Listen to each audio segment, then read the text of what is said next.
Oh, ndinofara ini nemufaro waJehovha.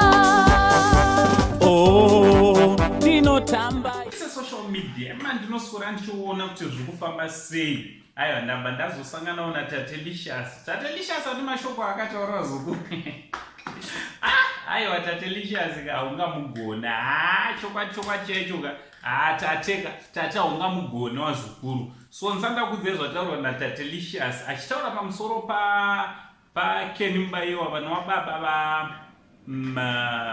va Mary Mbaiwa nditi namai vake vanonzi Hilda na Amara Brown kuti zvakafamba sei. Kana ungasati wasubscribe chisubscribe, turn on your notification bell so that whenever I upload a video you will be notified. Anditi ndinoda kutendera support yese. Thank you very much ne support yese yamuripa pa channel penyu basa richienda mberi. Kune kamwe video zvakare katakanda ku Send Trending TV ande kuti tinoona ikoko nekusubscribe. Anditi link rachona ndakariisa pa first comment. Right, mumastreets social media matungidzwa naiye Gurundoro baba Tanyaradzwa.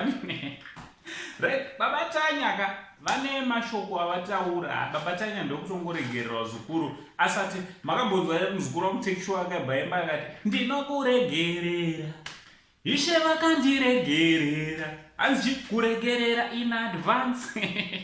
Uyu takatomuregerera kare anditi atombokeshe mafeeling naye. So Tate Licious abataura zvikanzi zvoni Ken Mbaiwa akatorwa na Amara Brown. Amara Brown andosamuchiona according to Gurundoro Tate Licious anzi pandori nemavideo anotonotorwa kumba kwa Ken Mbaiwa vanova baba va Mary Mbaiwa Chiwenga. Anditi anzi Amara akatora murume womunhu kureva kuti akatora baba va Mary Mbaiwa Chiwenga from amai vake vanonziwo Hilda.